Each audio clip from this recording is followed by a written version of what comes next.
sekarang, kalau kita tidak melaksanakan R80, tahu apa akibatnya?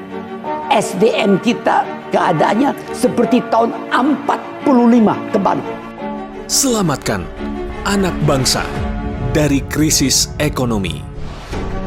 Krisis membuat kehidupan masyarakat semakin sulit. Terjadi gelombang PHK, daya beli kian menurun.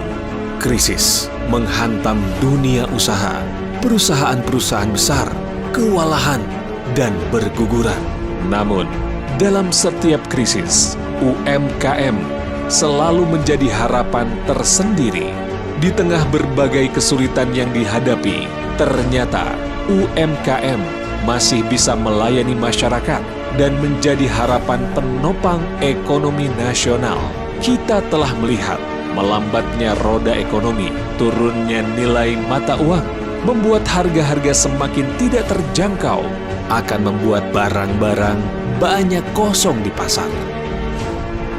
Apa yang harus kita lakukan?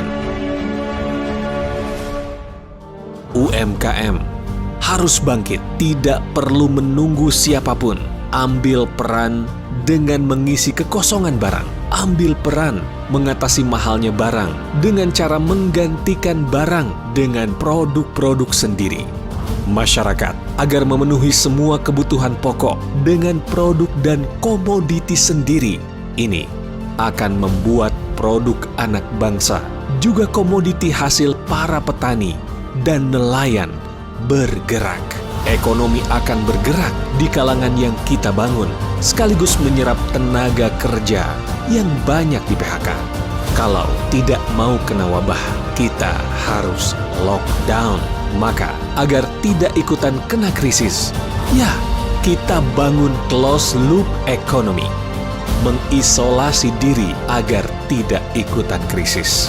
Sementara kita tidak usah pakai produk asing, enggak perlu pakai mata uang asing, tidak usah beli kemana-mana, beli dari saudara sendiri saja, dari kita sendiri saja, oleh kita, dan untuk kita.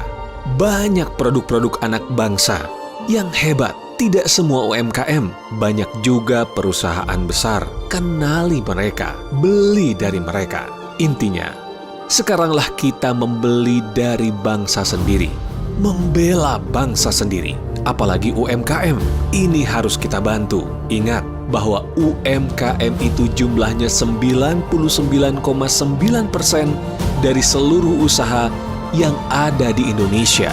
UMKM menyerap 97% tenaga kerja di Indonesia dan menyumbang lebih dari 60% PDB Indonesia. Artinya bahwa ekonomi Indonesia adalah ekonomi UMKM, hanya dengan langkah kecil. Ayo, mulai sekarang, setiap keluarga hanya belanja kepada saudara kita sendiri. Insya Allah, kita akan memenangkan krisis ini. Beli Indonesia, bela Indonesia.